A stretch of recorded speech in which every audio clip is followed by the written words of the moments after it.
Hey everyone, it's Kevin Gilligan. Welcome to an all-new episode of the Geeks Out Podcast. I know I came back. We're back. I told you this is going to be a regular thing again. Maybe not weekly, but maybe monthly, maybe a little more frequently. We'll see how much I have the time and energy for. But wanting to bring you a new episode, and we've got a really wonderful guest. Who has been at FlameCon, and they're a wonderful artist. Definitely check out their work because they are also a GLAAD Media Award winner. We have DJ Kirkland joining us today. We're going to be talking about the new news about X-Men that has fans divided.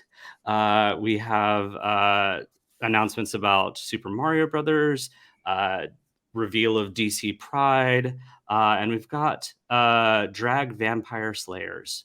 We have all this and more in this episode of the Geeks OUT Podcast.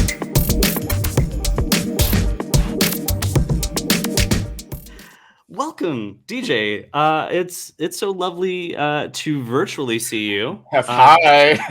But also to have you on the podcast. I'm happy to be here. Thank you for having me. Yes. Please share with me and the world all of the work that you do and have done.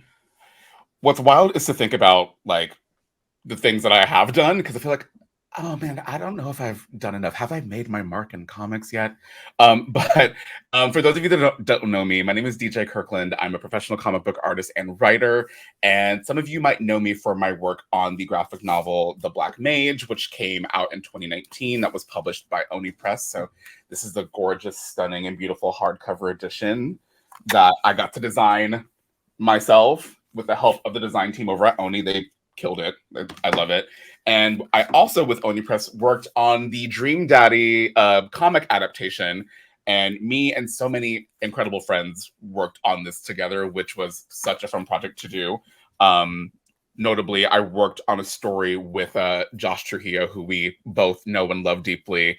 Our story was called Dungeons and Daddy. So all the dads from Dream Daddy are playing a rousing game of D&D together. I got to design cute D&D outfits for the dads. So that was so much fun. And what I won the GLAAD Award for, well, me and a bunch of other incredible folks, we all won this award together for our work in the anthology Young Men in Love. This was an incredible opportunity to work with some amazing people in comics. All queer male identifying creators worked on this together. And the fact that we won a GLAAD Award for making stories that are like authentic to us was an incredible opportunity. So I couldn't be more grateful to have had that opportunity as well. And I've done a little bit of work with DC Comics doing a three-page comic rather, for Teen Titans Undead, which was really fun. So that was a really cute thing to do. I got to draw Cyborg from Teen Titans. So that was a lot of fun. And gosh, what else am I working on? Besides my own projects as well. Like there's a lot coming in the future for me. Also, if you have not checked out DJ's website, there is a lot of wonderful and cute and hot art. Yes. For those who are maybe feeling a little parched. If you're a little thirsty, you need to have your thirst quenched a little bit. Yes. I've got something for you. Yes. Make sure we're staying hydrated, girlies. Please stay hydrated. Important. And I will provide you with what you need. Yes. So go check that out for sure. Make sure all your thoughts are staying well watered and hydrated. Yeah. Well, on that note, let's jump into some big openings, shall we? Yes, let's do it. Marvel has revealed what the next chapter in the X-Men era is going to be in comics. We have been in the Krakoan era for about 5 years now. And starting in July, and it, the end has, we know that it's coming to an end. They decided that it was going to come to an end. And they started that end in a very abrupt and violent fashion last year with the Hellfire Gala, and it's been tragedy and bloodshed along the way. So they are going to be, what it feels like is, it's, don't call it a reboot, but it is kind of a reboot. The Krakoan era is over. There is no Krakoa. So they, in this announcement, they announced several books. They announced the three main ones that are going to be coming out and their creative teams. This has been met with sort of like some trepidation, some excitement, but some trepidation. They've announced the Uncanny X-Men, which is going to be from Gail Simone and David Marquez. There is X-Men, no superlative, from Jed MacKay and Ryan Stegman. And then a new book. I think this might be the first of this specific superlative, Exceptional X-Men. And this is from Eve Ewing, and the artist is Carmen Carnero. So what's interesting about this is that it's kind of a back to basics, where the mutants are spread out. There's no longer a community. Cyclops is in Alaska. There is X-Men are still hated. There is it's I don't know. It just, I can't like this. I mean, I do want to like this because I like a lot of these creative teams. Especially Gail Simone and Eve Ewing. But they are a little hampered by what the editorial staff has dictated. Mm-hmm. And so they are trying to create based off of the parameters that have been given to them. They've also announced other books, but they don't have like the creative teams or when they're going to come out. They've announced Phoenix, X Factor, Storm, Nyx, NYX, which is a bring back. This was a title that existed that actually introduced Laura, Wolverine's clone daughter. And then they're bringing X-Force and Wolverine. So there's a lot that's potentially good from this, but there's still a lot that's not known. Yeah. That's the impression that I've gotten from all my X-Men girlies on Twitter. They're like, it's very like I'm cautiously optimistic, or like, I don't know if I like this. Like, I think the thing that I noticed a lot of people talking about is that like, oh, we're going back to this era of like the X-Men all being like hated. And I think that's going to hit in a different kind of way today, given our like political climate and everything that's going on in the world right now. So I think I don't know if that's necessarily going to land the way that they anticipate it being, but like, I don't know. Like, again, I'm kind of like a novice when it comes to X-Men. Like my biggest exposure to X-Men is like X-Men versus Street Fighter or Marvel versus Capcom. Like those, and obviously the X-Men animated series and X-Men Evolution. Like those things are like my touch points for X-Men. Right. In general, because like I know a lot of people say this online. They're like, oh, I don't know where to start with X-Men. But as I've been told, like you just pick a character you like and then just like read everything they have on Marvel Unlimited, which is what I intend to do this year. But it's very hard to find the time to do comics. But so many, that was the impression that I got. That was kind of the temperature gauge that I got from a lot of people that I trust with their X-Men opinions and all that stuff. So I'm curious once the books actually come out, what people actually think. Yeah, and the thing is that and you're 100% correct, because they did something differently with this Krakoan era, where we started off where the X-Men,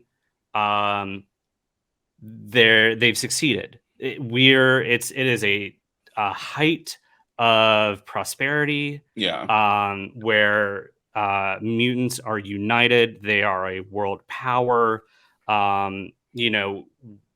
Mutants have taken and been like, you cannot treat us like shit anymore.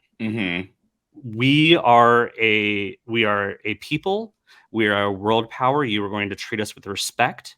You are, if you are going to mistreat the mutants in your country, we are going to take them and we are going to bring them to our country. And they are going to be freely able to enter our country. Essentially, like, don't fuck with us, right? Which was something that was, as queer people, this is something that we don't have. It's kind it's kind of like, oh, there is hope. It's like how people view Star Trek.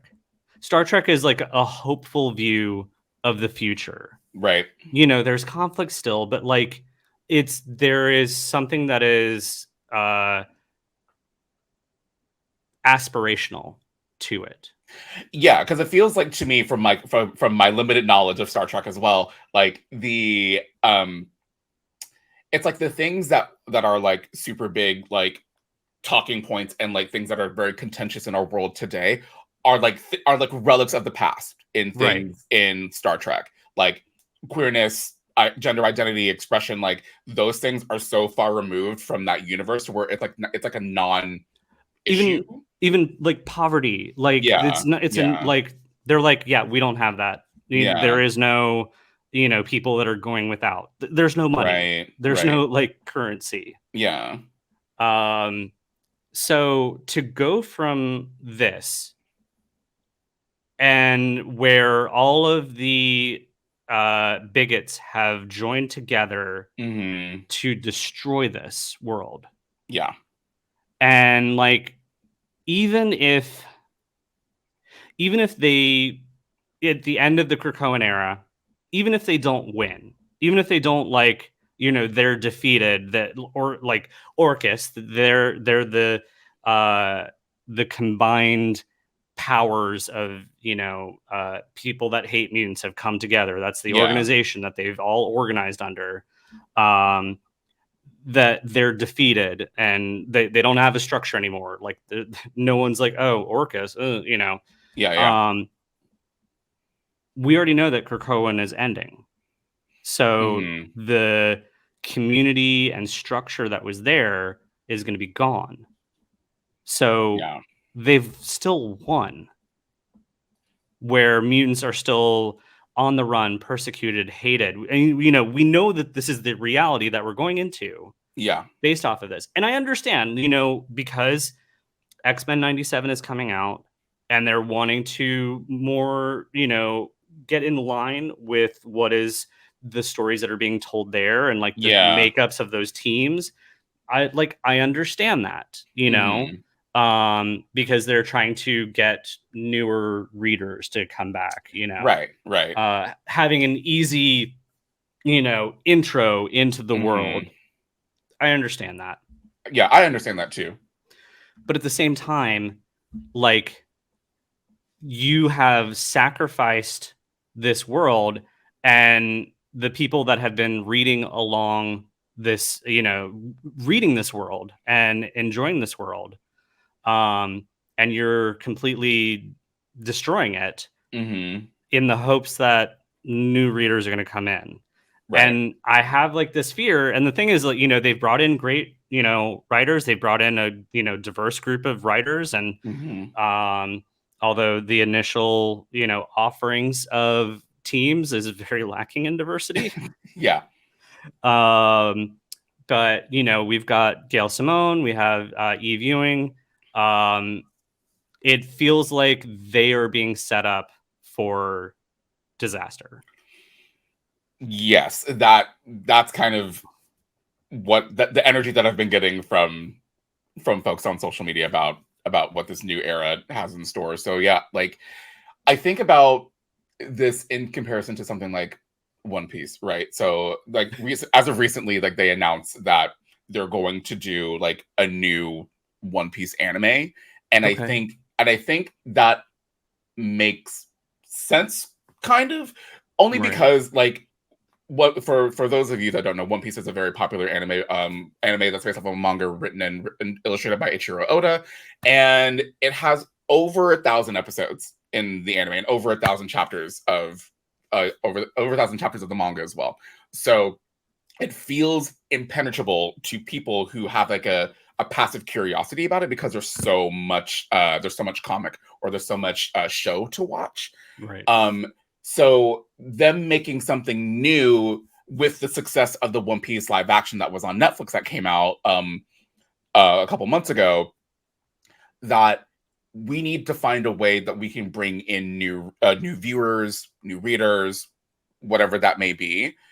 And it's like, you could just like open the Shonen Jump app and just read it. It's fantastic. It's so good. Or honestly start at episode 1. But I understand that like that, knowing that you have that much content like to get through can be intimidating. So I can understand theoretically when it comes to X-Men and the history of X-Men that's been around for multiple generations, where we have X-Men 97 about to drop this upcoming week, and they're like, oh, well, where do I go? Like, what? Like, how do I want to know more about these characters in this world. Like, where do I go? Oh, well, we have this brand new series that has the continuity that's more in line with that, to make it a more consistent experience and an easy onboarding experience for potential new readers. So like, I get that, but it's like, but at what cost, right? Which is what which is the energy that I'm getting from the reception that I've seen online.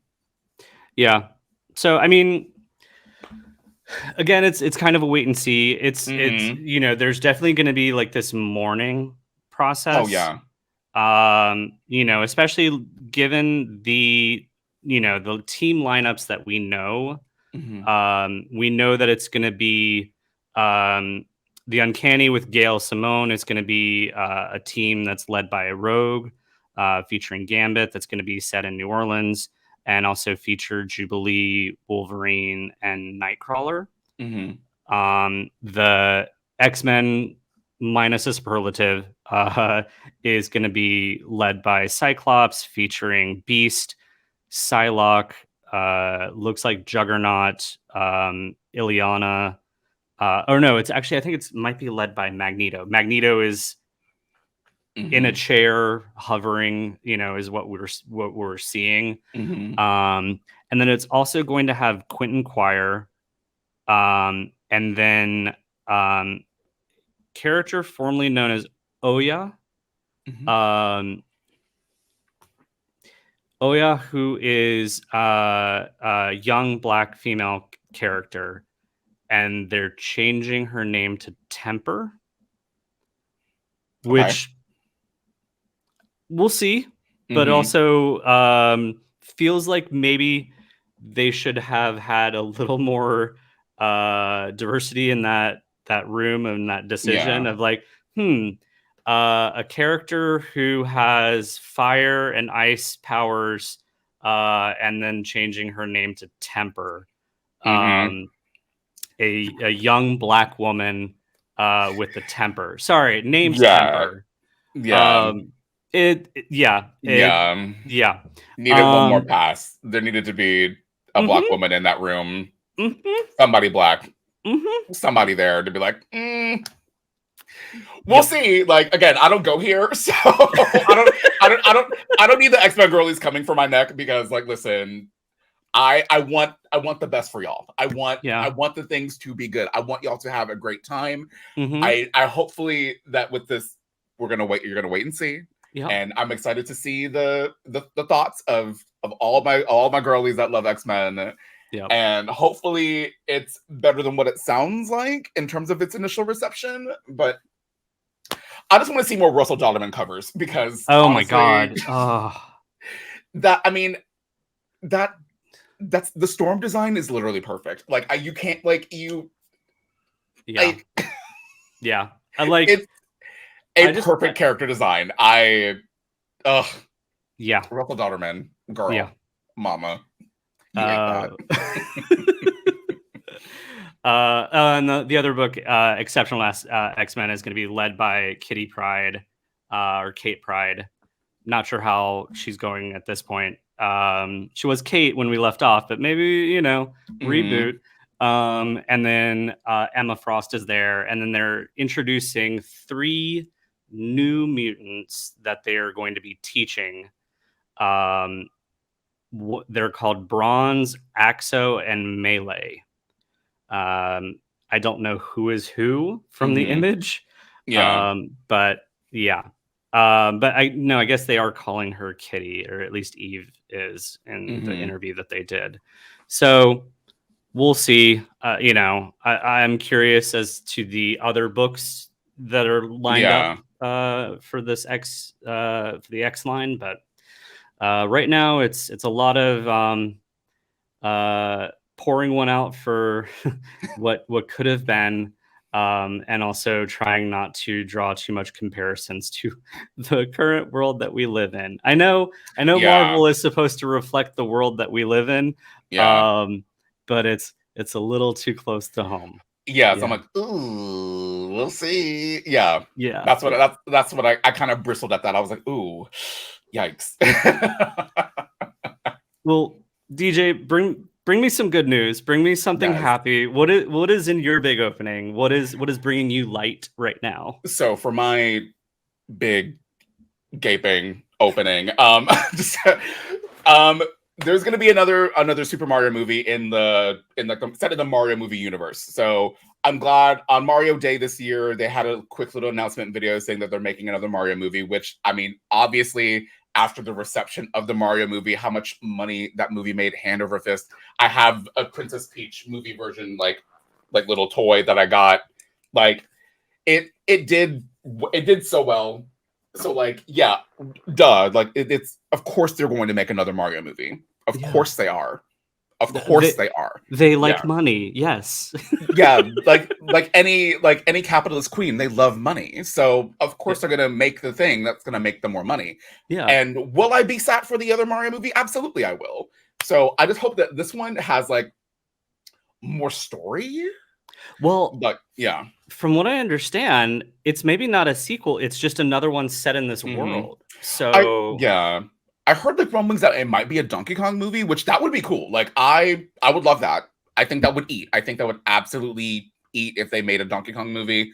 I know people are like, oh, like what if they do like a Zelda movie and then like a Metroid movie and then they could do like a Super Smash Brothers movie and it's like, okay, like as much as I love, as much as I love a crossover moment, I do. I think we're forever going to be chasing the high of Avengers Endgame again. And I'm like, I don't think we're ever going to have that experience ever again. Like that was truly like a moment in pop culture that can never be replicated again. Like that moment is like super iconic. And I don't think that everything needs to be that. Not everything needs to have this wide sprawling cinematic universe that has to have like a giant crossover movie. Like, will it make money? Of course it will. But like, I don't know. But yeah, anything that they're going to make, like I know that at the very least, it's going to be the most beautiful thing to look at because Nintendo has too much of a vested interest for their properties to look the best that they possibly can to make as much money as they possibly can. So they're not going to phone it in when it comes to whatever is set in the Nintendo Mario universe, whatever they make next, it's going to be beautiful at the very least. So here's my pitch.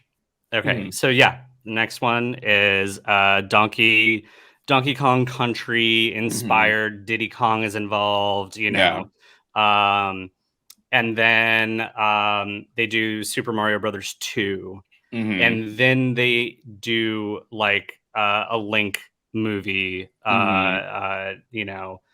with Zelda as Sheik, and then if they want to do like the slow rollout, we do that, and then like introduce like other, Nintendo properties. And then their end game moment, their big combined thing is a Super Smash Brothers, where they get pulled into this dimension. They get introduced to the big bottom Kirby. And yeah, that's where I think that they could go.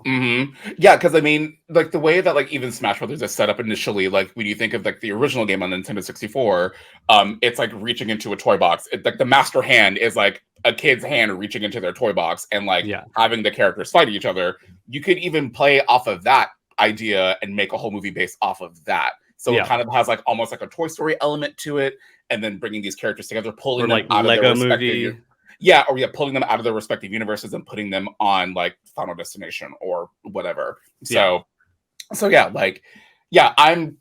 I'll be there. I will be there in the theaters. I will be watching. I will be supporting. I'm a Nintendo fanboy. Like I have been since I was a kid. So I'm always gonna buy the box that has the Mario, the Zelda, the Smash Brothers, the Metroid on it. I always will. So yeah, that's my big opening. You're like, it's a me. Give me more. I'm a fan. Yeah. It's definitely a me for sure. Yeah, a big fan. Well, speaking of fandom, let's get down and nerdy, shall we? Yes, let's do it.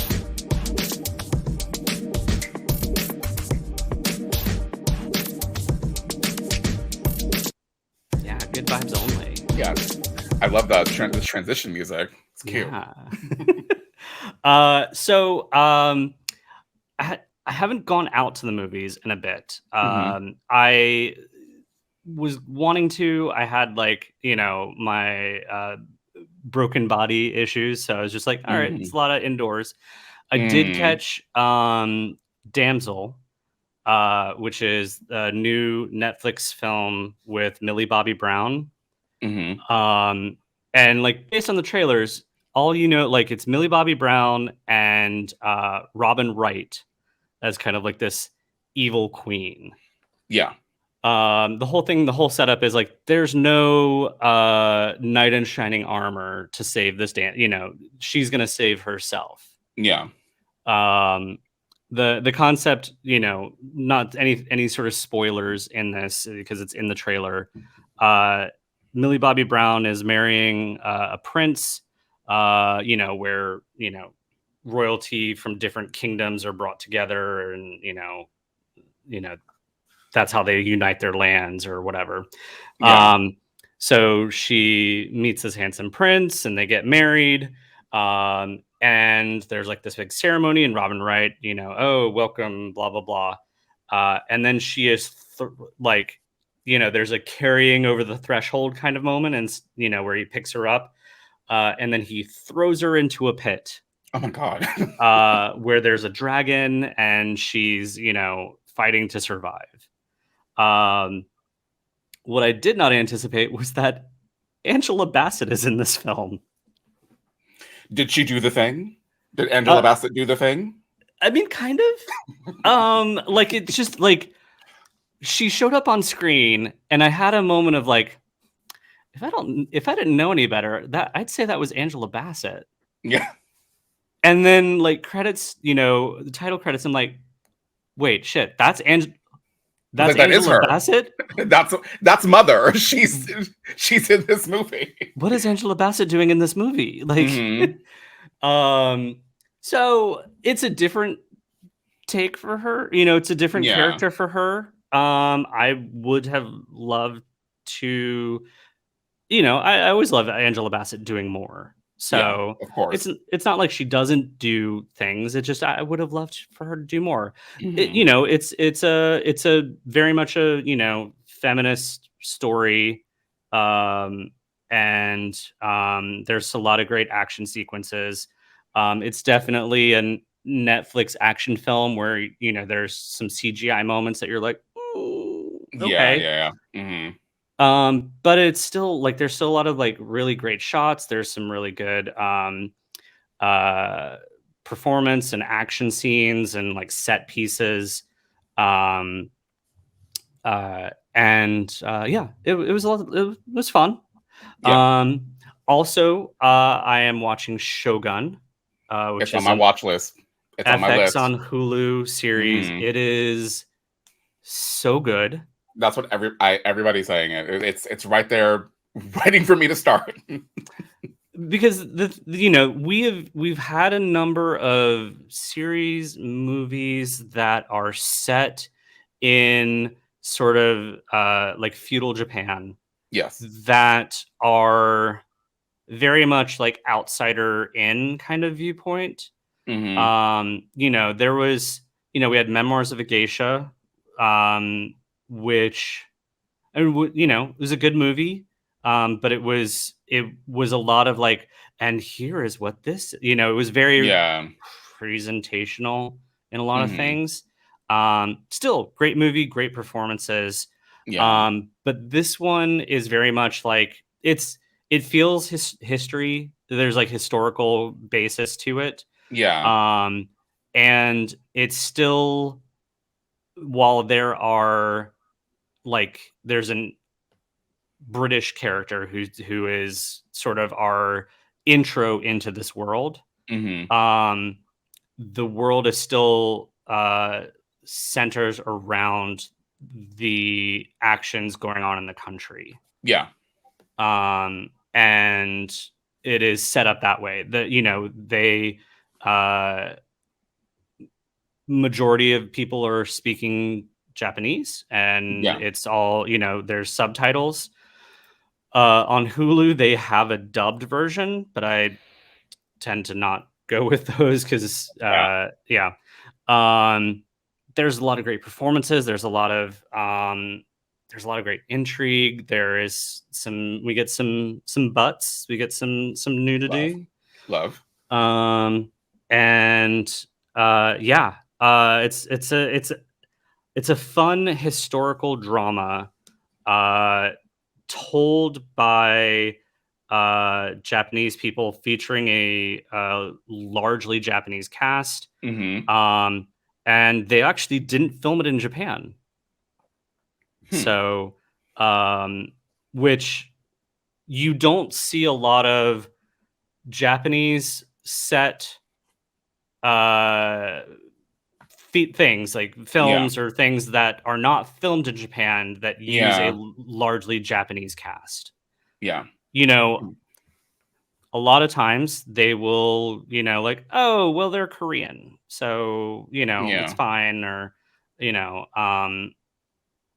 it's possible that they did that in this, but it is a largely Japanese cast. So, Hmm. That's good. but I won't spoil too much for you. I will Yeah. say, Please don't. Please don't. I want to watch it. do, check it out. The first 4 episodes are out now. Perfect. I also watched Hannah Gadsby's Gender Agenda on Netflix, which is essentially a response to certain high-profile comedians, very Hmm. transphobic, multiple comedy specials on Yeah. Netflix. After Hannah Gadsby had sort of spoken out about it, Yeah. they were like, well, here we go. Here is a special, a one-time special, maybe more, who knows, Yeah. depending on the response, featuring trans and non-binary comedians performing, Yes. including Jess Tom, who was a writer on Our Flag Means Death. Wow. That's awesome. Yeah. I actually got to see Jess Tom perform. They had a one-person show that they did. Hmm. It was just, comedy show. Yeah. That was very funny, very, very, very enjoyable. So yeah, check it out if you can. Absolutely. There's some good performances in there. I also started reading Suicide Squad Dream Team, which features Dreamer, written by Nicole Maines, who portrayed Dreamer on Supergirl on the CW. Nice. It's an interesting story of having Dreamer being under the thumb of Amanda Waller with the Suicide Squad. It's a different take. I'm curious to see where it goes. Because they're, and I believe that we're also going to probably see in this run Jonathan Kent, Superman's son, and possibly his boyfriend, because it is going to be taking place in his boyfriend's country, Gamora. I think that's how that country is pronounced. So it'll be interesting to see what is done with that. So, and then I also sort of take. I have from Josh Trujillo, Washington's Gay General. Yeah, which is the amount. Oh my god, the amount of work that him and Levi put into making that book a reality is wild. So like, I'm so glad that it's finally out in the wild for people to purchase. So for those who don't know, and it's important to know our queer history. So an integral part of the American Revolution was a general that was brought in by George Washington, who was French and gay. Kind of at the time the most like openly gay, that you can be during that time. Who helped? He was a strategist. He knew a lot in terms of war, and helped essentially turn the tide for America, but conveniently was also forgotten about in America. A lot of his biography has been minimized or ignored when talking about him in history. So yeah, it's a good read. It's very well researched. It also does not shy away from the uncomfortable, and how it was not a great time for anyone during that time, unless you were straight white man. Yeah. So yeah, it's definitely a good read. I do recommend picking it up. Absolutely. Go support the homies. Yes. Support my sisters. Yes. DJ, what are you getting down and nerdy with? For those of you that know me, I love reality television. That is where I go to just not have to think too hard about anything. But I love it. So a housewife, a Survivor, Big Brother, anything. But as of recently, of course, right now watching season 16 of RuPaul's Drag Race, which has been lovely, wonderful, so much fun. I love Drag Race time of year, which is now really year round if you watch the international franchises as well.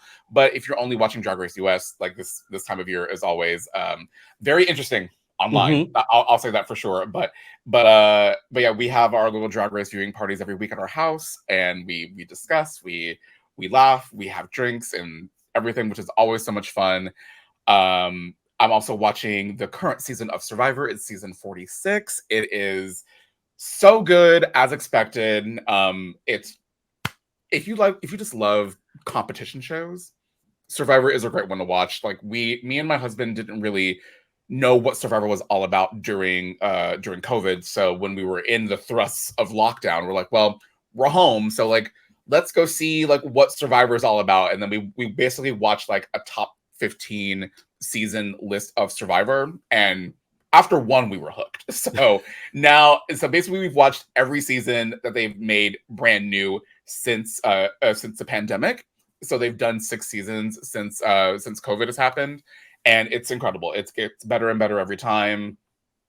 Love it. Yeah, it's all of it. Every season of Survivor is streaming on Paramount Plus, as it's a CBS show and that's their whole network, whatever. But yeah, if you want to watch some really good reality competition shows to where they are people are thrust into a situation to where they don't know each other, they're on this island in Fiji, or if you're watching older seasons across the world, and they have to basically like participate in challenges, build shelters, work together as a team. There's lying, there's cheating, there's backstabbing, all the things that you love in a good messy reality competition show. It's there, but really good stories. Like the way whoever is in charge of story editing for Survivor, they've been doing an incredible job ever since.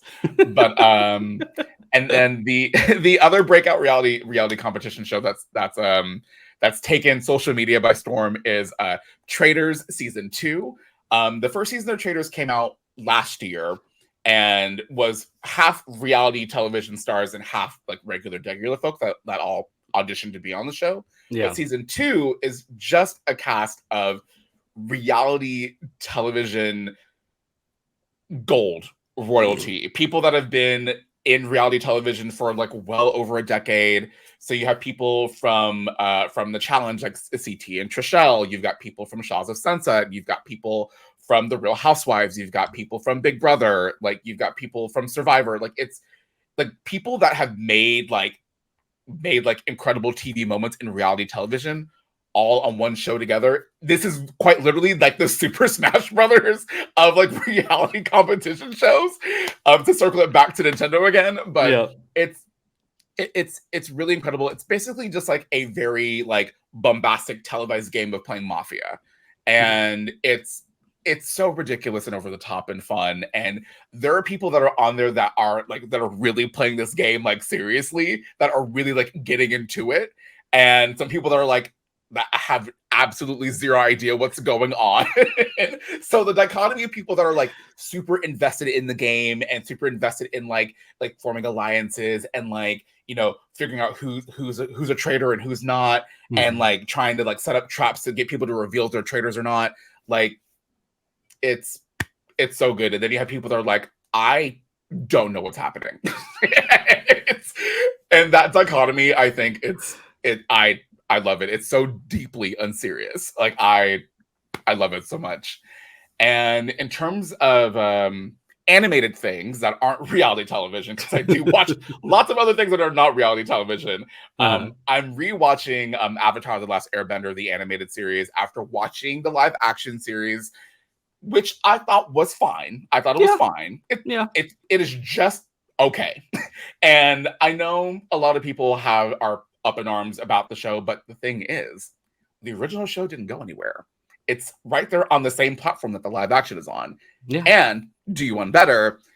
If you care enough, or if you have the disposable income, buy the Blu-rays. Buy it so that you have it forever. So if these shows disappear off the streaming apps, which they are prone to do, you still have it. The original version of the show, still there. So have whatever opinions you want to have on the live action version, whether you like it or not. It's there, but so is the original. So been rewatching that and just realizing again what an incredible piece of animated media that came out 20 years ago, which is wild to even think about. Yeah, what an incredible show. I love that show. Well, I guess not 20, but like less than 20 years ago. Right. But like it's almost there. But yeah, incredible animated series. Love it so much. And my current obsession, video game wise, I'm playing Final Fantasy VII Rebirth as a Final Fantasy girly who's been a huge fan of all the games for a very, very long time. For the majority of my life, 7 was the first Final Fantasy game that I played. So playing through Rebirth and seeing everything reimagined in what the PS5 and PC has to offer visually, and getting to see all these characters from this game recontextualized and kind of fully realized even more so than their original versions in the original game. Like it's been incredible. It's hard to not love this cast of characters, and Barrett is so beautiful. He is so hot, and like has like the kindest eyes in the game. Like I don't know what they did with that character model, but it's like, oh, he's so sweet. He's got this, I don't know, there's something about him, just like I love him. But it's an incredible game. I'm about halfway through it, I believe, but I'm taking my time with it because there's just so much to do in it, and I just don't want that experience to be over. Just savor it. I want to just savor it, just take it in slowly and just like really, really enjoy it. But it's been an incredible game. I absolutely love it. It's been what has really just been like healing me and just like sinking all of my time into. It's so good. I love it. That's awesome. Yeah. I'm I call myself a basic bitch gamer. Nothing wrong with that. But just because I don't have the time, I don't have the patience. Like, Yeah, of course. but I love like hearing about other people's like, Final Fantasy. There's a lot of passionate players for it. And, Oh yeah. like just, Yeah. I don't know. Like I have like, especially in college, watched a lot of people play video games. Yeah. Yeah. So like I can at times get into that, but Yeah. hearing people's like passions about it, it's just great. So yeah, and everybody has their first experience, and I think that's the one thing that I love about Final Fantasy as a community in general is that everybody, a lot of people that experience Final Fantasy, they so vividly remember their first experience with it. They remember their first game. Some people, it was the games on Super Nintendo or the NES. For a lot of people, I would say for a lot of folks that are of like millennial age, like 7 was like the first one because that's when the PlayStation 1 was out, and that was like the system to have. Yeah. And that was like the first like 3D Final Fantasy game. So of course we were blown away by what looks crazy now, which looks so cheesy and pixelated. But like I have a lot of nostalgia for those little like chibi, like little pixel blocky versions of the characters in the overworld map. I love those character models. But yeah, like everybody has their first experience with Final Fantasy, and my husband and I go back and forth on like which one's better, 7 or 8, because Final Fantasy 8 is his favorite, 7 is my favorite. But yeah, it's been such a joy to play through it, and yeah, watch a Let's Play if you're interested in just like having an honest passing, like and not have to actually like interface with the game itself. You can watch like a Let's Play or something. It's an incredible story. It's great. Nice. Well, let's move on to our strong female character of the week.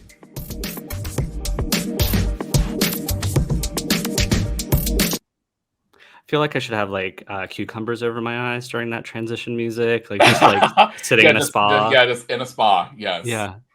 In the fluffy robe and everything. Yes. So speaking of drama, so Scream 7.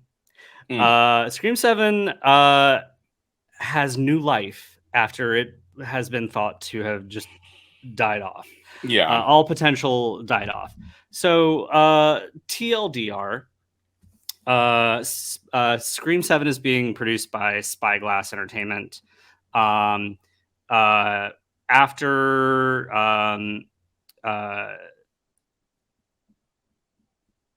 their star from this sort of reboot of this, like soft reboot of the Scream series. So Scream 5 introduced a new cast of characters, but also brought back our classic characters played by Neve Campbell, Courtney Cox, and David Arquette. But it also introduced new characters played by Melissa Barra, Jenna Ortega, Cuba Gooding Jr.'s son. I can't remember his name. They were all introduced. Then it was widely popular, good reaction. Then they were gonna do Scream 6, and they wanted to have Neve Campbell back, but they were not willing to pay her what she deserved. She has been the face of this franchise since its inception. And she spoke out and said they were not willing to pay me what I am worth. If I was they would not do this to a male actor. They feel like that they can do this to a female actor, and I'm not going to do this. So the 6th movie instead featured just in terms of the returnees, Courtney Cox and David Arquette. So the 7th film was going to happen. Not many details were known. But since what has been happening in the Middle East, Melissa Barra on social media made a post that some had construed as anti-Semitic. Some people would also say that they were twisted into seeming as anti-Semitic. She was speaking out for the Palestinian citizens that were under attack, that have been sort of caught in the middle of this terribleness. She had spoken out. I cannot remember the specifics of what she said. It was something about there was a questioning about why we're not seeing what is happening in Palestine to Palestinian citizens. Some construed that and twisted it into saying that she was saying that Jews control the media, which is not at all what she was saying. But no, not even the slightest. Yeah, no. But people hear what they want to hear, and people will twist into what they want to twist. So that was raised up. Spyglass Media, they decided to fire Melissa Berra for it. A lot of people spoke out about that.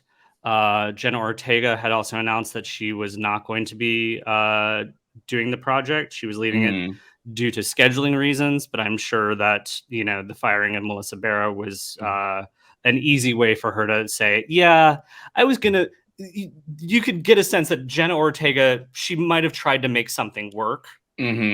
But with all of this going down, she was like, yeah, no. Yeah, I have scheduling conflicts. I'm not going to try and make it work. Sorry. And then also, I believe Christopher Landon, who is a queer director, was supposed to be directing the film. Yeah. He had no power in what Spyglass did, and actually, was kind of spoke out against it. Yeah. And then he exited the project late last year. So it's been assumed that it has been DOA. And then this past week, new life has been breathed into it. With the announcement that Spyglass apparently found the money to be able to pay Neve Campbell what she's worth. Interesting. That seems very convenient that they managed to be able to scrape a couple nickels and dimes together to give her the money that she deserves. It really is. Really is. How convenient. I will say that Spyglass did reach out to Melissa Berra to essentially they had their tail tucked between their legs, and were trying to, make it work again. And Melissa, being a once bitten, twice shy, decided to not take them up on it. So, which is very understanding. Yeah, girl, I wouldn't either. Yeah. A lot of people, a lot of fans are sort of split on this. On the one hand, they are excited that Neve Campbell is going to be returning, also that she is going to get paid what she is due, but also at the same time, sad that it had to take this situation for that to come about. It's funny, and we kind of said this before, talking about X-Men, is that, companies will use marginalized people as a PR cover when they've done something bad. Yeah, because we're not your props, babe. You don't get to use us as let's bring out the queers, let's bring out the black folks, the brown girls. You don't get to just bring out the marginalized folks to be your PR cover. People are way too aware at this point of people doing things like this. It's we know that this is a publicity stunt because you guys are trying to save face, but you guys let Melissa Berra go because she spoke out about a genocide that's happening to Palestinians, which that is exactly what it is. And what she said wasn't anti-Semitism at all. So it's and so, nothing that yeah. nothing that she said was Yeah. Diminishing Nope. what is happening to people in Israel. Nope. It is Not at all. at all anti-Semitic. Nope. It's no way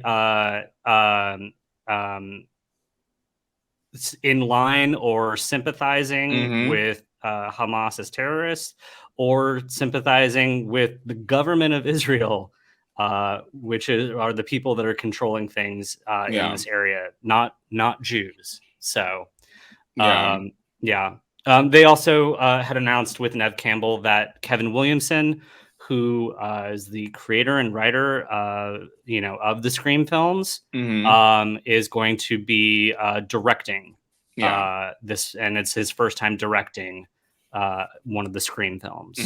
So, yeah, and it's just interesting to me because like had what's happening to Palestinians not been actually what's happening, Spyglass would have been fine not paying Neve Campbell what she deserves. So it's like you guys are trying to go about face to like make to save face to save this movie to actually being made. Like y'all didn't do this out of the goodness of your heart of being like, no, Neve Campbell needs to be paid what she deserves, period. You're doing it because of the fact that you lost your two stars, your co-stars of of the last two movies, which are doing very well and were received very well.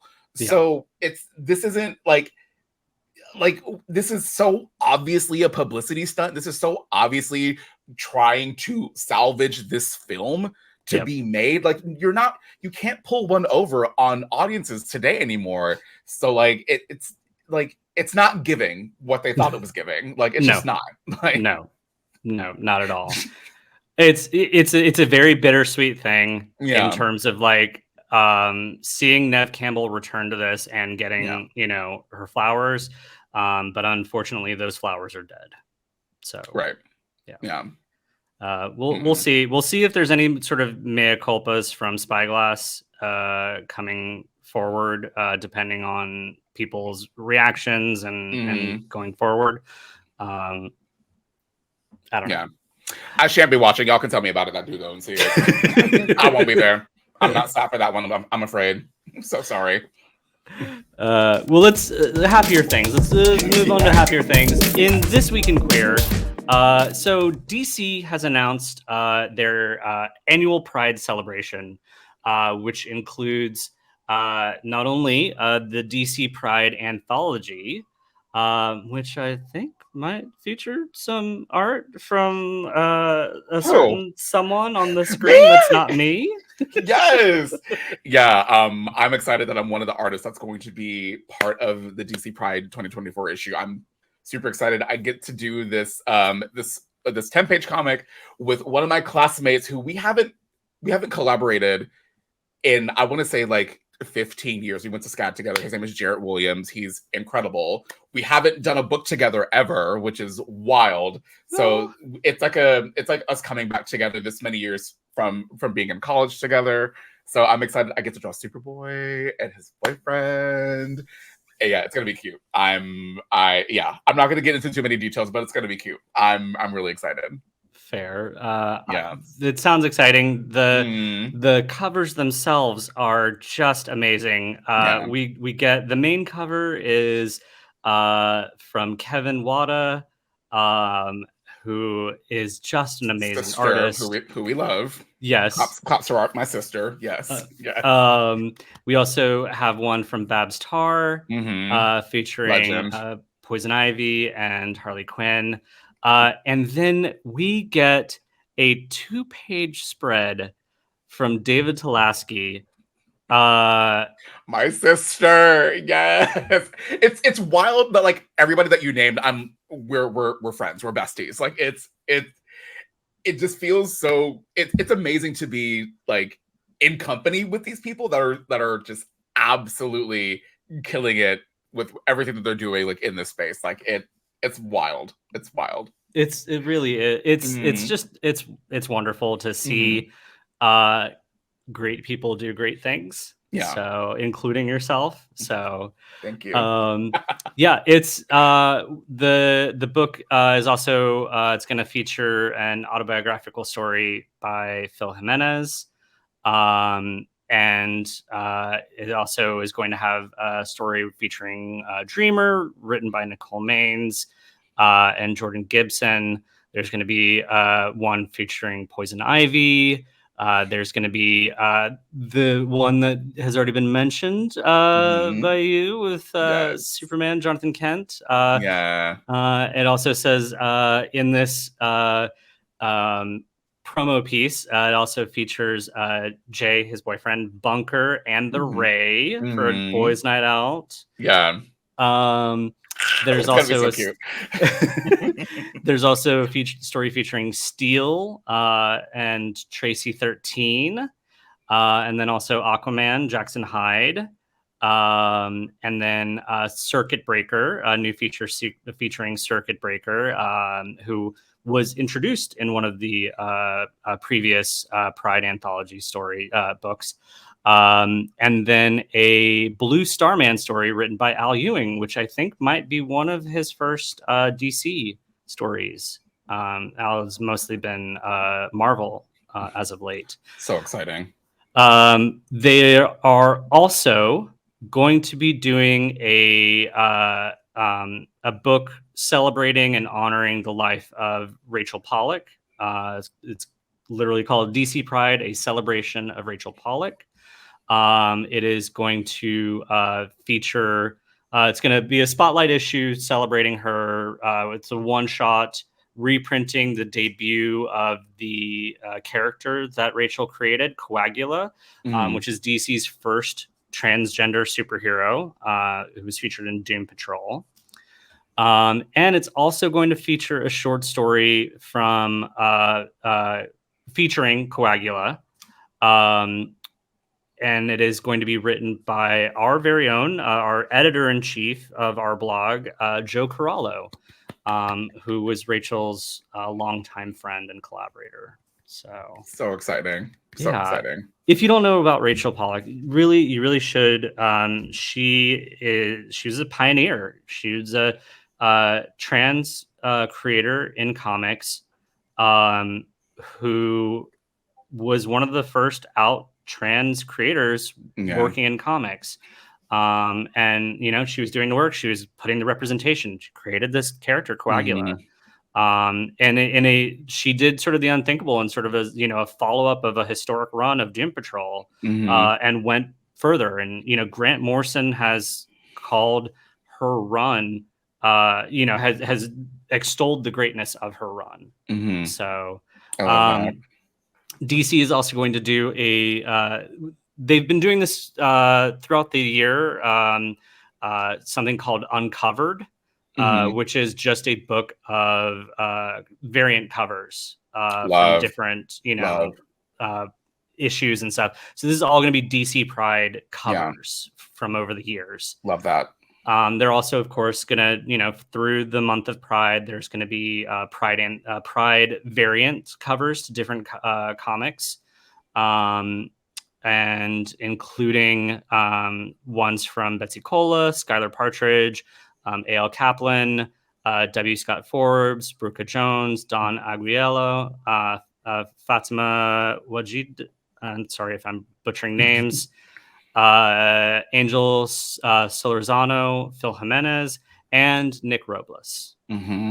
So, and they're also going to be releasing a new YA graphic novel that's going to be coming out after Pride, called The Strange Case of Harleen and Harley, which will also feature a Pamela Isley in there. So it's a young queer storyline. And then also they're going to be releasing a Dreamer YA graphic novel, also written by Nicole Maines, called Bad Dream, A Dreamer Story.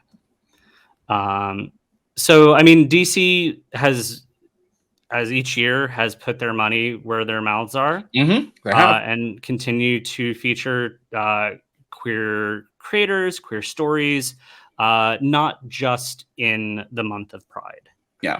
But still celebrating Pride with us and giving us great stories.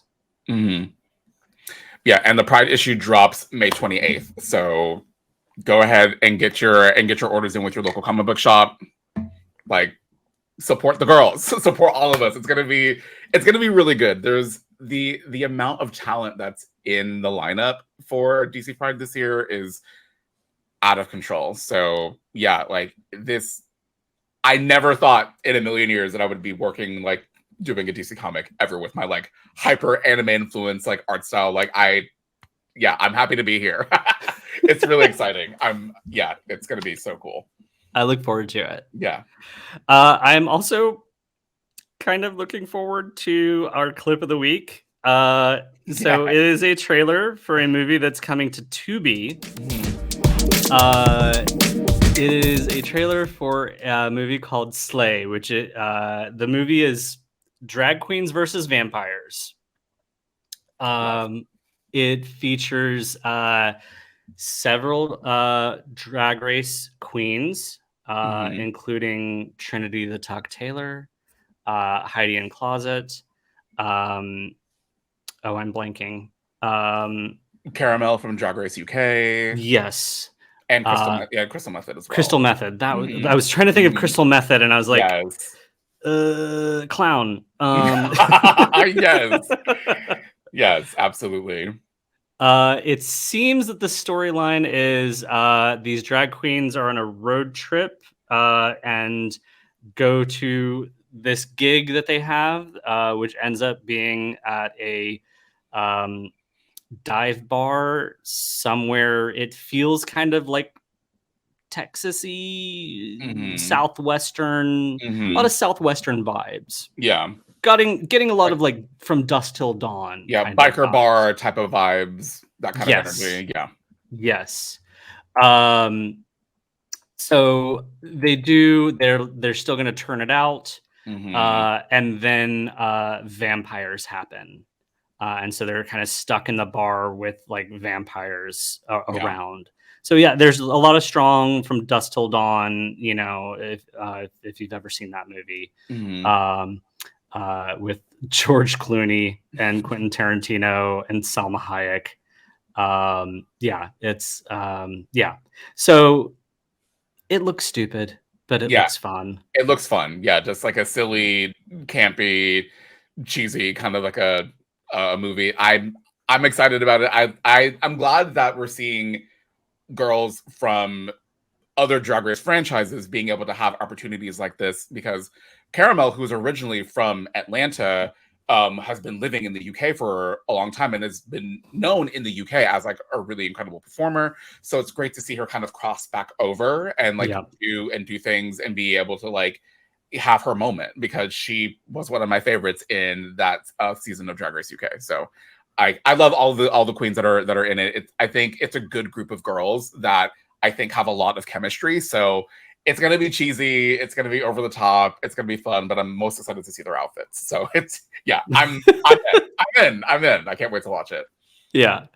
Also, there's like a still from the movie that I saw on a site.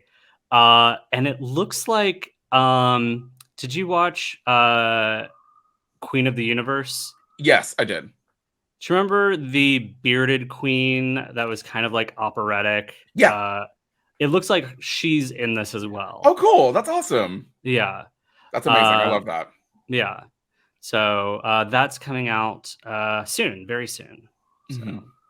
Well, let's wrap things up with some shills of the week. DJ, who's your shelf? I mean, especially now that I'm becoming a DC girly. So with that in mind, Nightwing is gonna be my shelf, obviously, clearly. Yeah. Especially if you see like a Nick Robles cover, like it. I mean, come on. I mean, look at the material. Anytime a queer artist gets a hold of being able to draw Nightwing, he's always going to be caked up. Like, Little Debbie, Hostess, they're shaking. Like, it it's just so good. So like, if I ever get the opportunity to draw Nightwing, he will also be equally caked up. But yeah, I mean, like the suit design is so good, and like sometimes when people render that outfit, it's giving like latex or even like a full like leather moment. It's very shiny. Like, I mean, and he's serving body. Like, it's so like it's. How could you not? It's so good. It's all of it's just so good. Nightwing is a character that you're like, if you didn't know anything about him, you're like, BBL? Like, yeah. It's like, honestly, like the legs match the legs and the booty match. So the BBL looks good. You went to a great doctor. Right. Yeah. But then you know about him and you're like, oh, that's all natural. Yeah. That is, that is a shelf that I want to rest on. Love that. Yeah, it's like 2 Christmas hams back there. Like, we love that. Yeah. Well, I am going to say, based off of this Dave Tulaski 2-page pinup, they've been it before. They are again Apollo and Midnighter. I just want to go on a beach vacation with them. Just be that third that they've been looking at me across from the bar, and they love your vibe. Yes, right, absolutely. Absolutely. I would say yes as well. Yeah. They're on the Atlantis cruise ship, and they're just come by. Yes, come on over. Yes. Oh man. Well, on those thirsty vibes, let's wrap things up. You can find more about Geeks Out, including our blog, again, edited by Joe Corallo, at geeksout.org. You can also go to our website, or our social medias. We're at Geeks Out on all the socials. You can also find more information about FlameCon, including tickets at flamecon.org. FlameCon is August 17th and 18th. It is the world's largest and longest running queer comics and pop culture convention.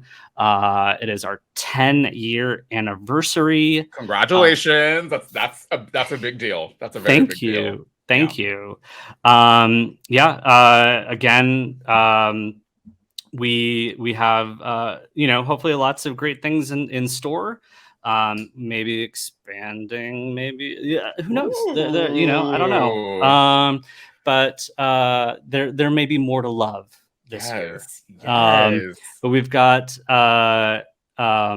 joining us this year, Molly Knox Ostertag, and also joining us at the convention and also hosting our after party at the Fireball. We have, from season 16 of RuPaul's Drag Race, the cosplay queen, Megami. Period. Yes. Period. She is going to be there to protect queer art. Yes. And as she should. And right now, program applications are open. So if you've got an idea for a panel, performance, workshop, go to our website, submit your idea. We're also, I think we'll be soon opening things up for featured cosplayers. So look for that. If you haven't already, sign up for our newsletter. There's lots of great announcements that we make through there. Also, if you're going to be at Anime Boston, we're going to be presenting 2 panels there.